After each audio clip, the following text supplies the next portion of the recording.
Assalamualaikum warahmatullahi wabarakatuh. Selamat datang di kelas tutorial. Hari ini saya akan menjelaskan bagaimana caranya melaporkan SPT tahunan di formulir 1770S, yaitu untuk orang yang pendapatannya lebih besar dari 60 juta rupiah. Langsung saja kita masuk ke DJP online-nya. Kita ketik DJP online. Kemudian di sini ada alamatnya djponline.pajak.go.id. Klik yang itu. Kemudian di sini akan ditampilkan menu login. Di sini kita harus memasukkan NPWP kita, kemudian passwordnya.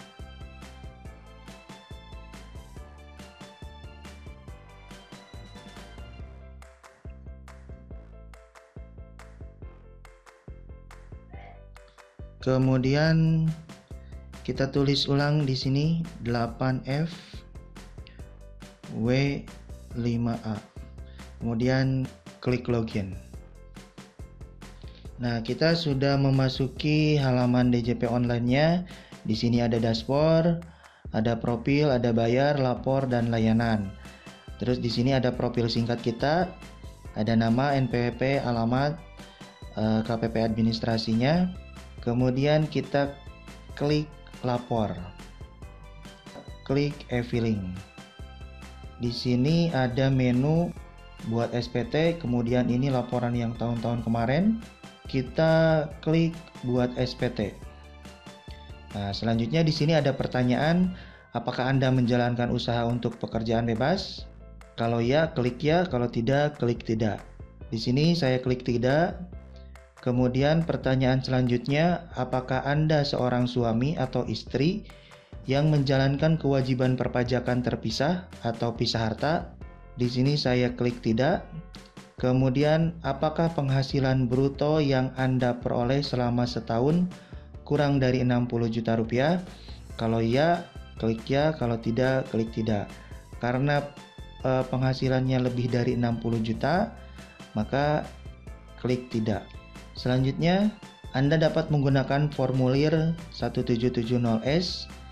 Pilihlah form yang akan digunakan. Nah, saya akan menggunakan pilihan ini dengan panduan.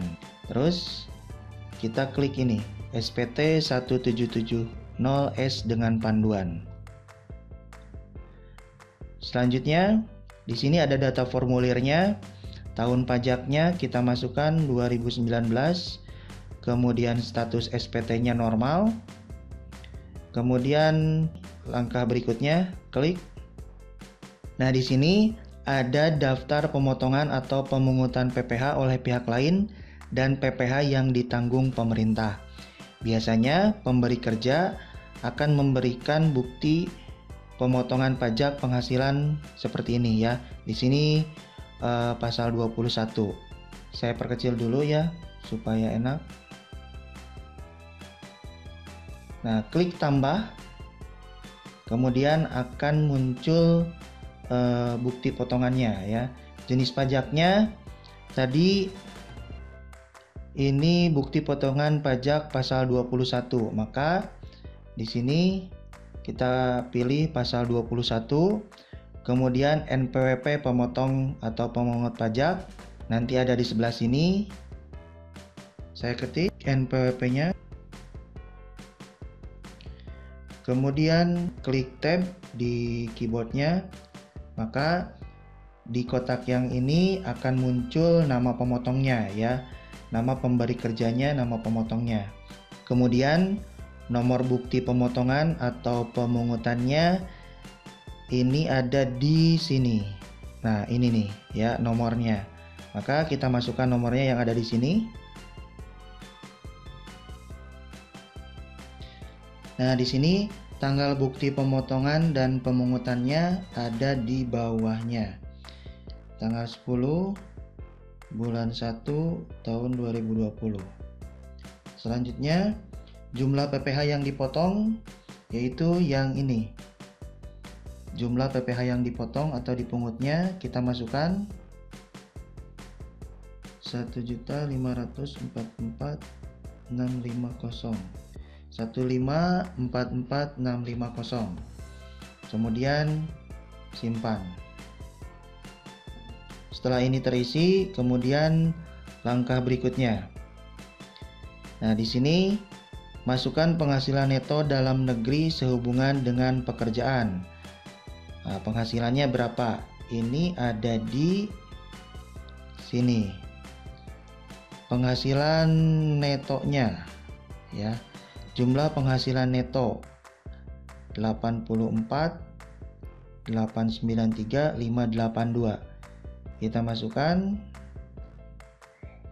84.893.582.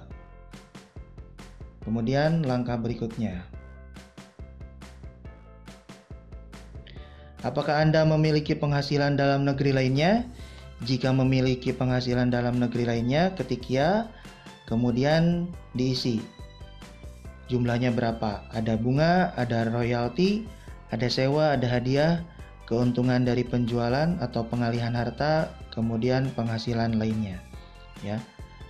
Nah, kalau tidak, maka pilih tidak, kemudian langkah berikutnya. Selanjutnya, apakah Anda memiliki penghasilan luar negeri? Kalau punya penghasilan luar negeri, maka klik ya dan isi penghasilannya berapa. Kalau tidak, klik tidak. Selanjutnya, klik langkah berikutnya. Apakah Anda memiliki penghasilan yang tidak termasuk objek pajak? Kalau ya, klik ya dan diisi jumlahnya. Bantuan, sumbangan, hibah, warisan, terus bagian laba anggota perseroan, komoditer, kemudian klaim asuransi, beasiswa, penghasilan lainnya. Kalau tidak, klik tidak. Selanjutnya, langkah berikutnya. Apakah Anda memiliki penghasilan yang pajaknya sudah dipotong secara final?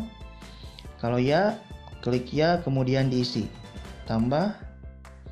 Nah, di sini ada bunga deposito, tabungan, kemudian obligasi, penjualan saham di bursa efek, hadiah undian, pesangon, honorarium, pengalihan hak atas tanah dan bangunan, sewa. Nah, kita tinggal pilih saja kalau mempunyai penghasilan itu. Kemudian penghasilan brutonya berapa, PPh terutangnya berapa, lalu klik simpan ya. Nah, kalau tidak, maka klik tidak, kemudian langkah berikutnya. Apakah Anda memiliki harta? Ya. Nah, kalau misalkan pada SPT tahun lalu sudah mengisi daftar harta, maka kita tinggal klik ini, menu ini, harta pada SPT tahun lalu. Nah, maka akan muncul hartanya ya. Kalau misalkan hartanya bertambah, maka klik tambah. Kemudian di sini ada kode harta. Ada uang tunai, tabungan, giro, deposito, setara kas lainnya. Ada piutang, ada investasi, jenis-jenis investasi. Kemudian ada alat transportasi, sepeda, motor, mobil, alat transportasi lainnya, harta bergerak, logam mulia, batu mulia, dan lain-lain. Harta tidak bergerak, tanah, terus harta tidak berwujud ya. Nanti tinggal dipilih sesuai dengan harta yang dimiliki ya. Kemudian di sini nama hartanya, kalau sepeda motor tulis sepeda motor, kalau mobil tulis mobil, kalau tanah tulis tanah.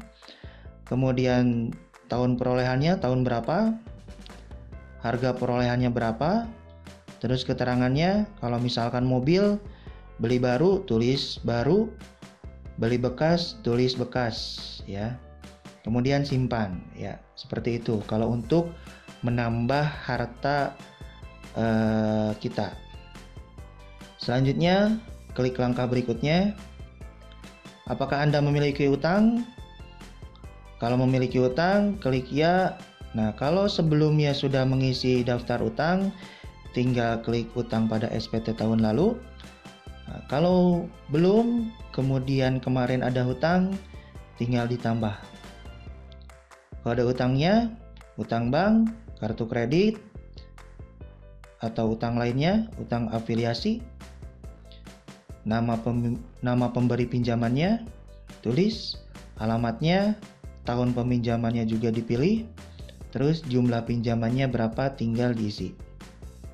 Kemudian klik simpan kalau mempunyai hutang baru. Selanjutnya, klik langkah berikutnya. Apakah Anda memiliki tanggungan? Kalau iya, diklik tanggungan pada SPT tahun lalu. Kalau pada tahun lalu sudah mengisi daftar tanggungannya. Kalau belum, klik tambah. Namanya siapa, nicknya berapa, hubungan keluarganya seperti apa, terus pekerjaannya apa, klik simpan. Ya, karena saya tidak memiliki tanggungan, maka klik tidak. Kemudian langkah berikutnya, apakah Anda membayar zakat atau sumbangan keagamaan, kegiatan wajib? Kalau iya, klik ya. Besarnya berapa? Kalau tidak, klik tidak. Kemudian klik langkah berikutnya.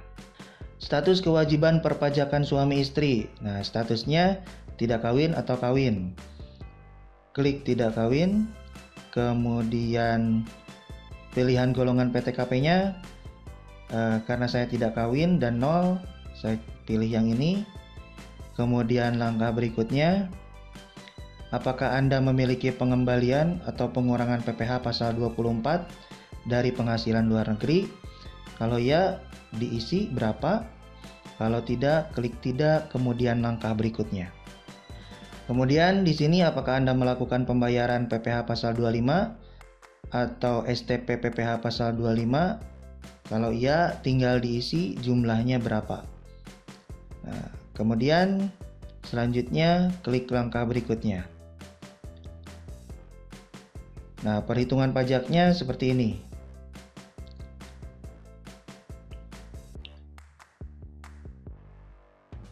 Dan hasilnya adalah nihil.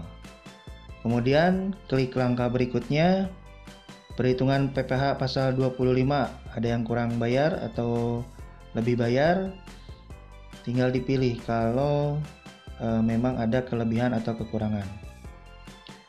Kemudian klik langkah berikutnya, di sini ada pernyataan, kita klik setuju.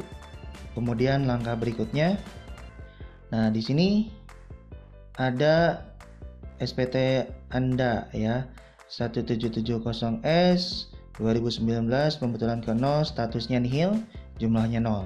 Klik di sini. Kemudian oke. Nah, selanjutnya buka email Anda.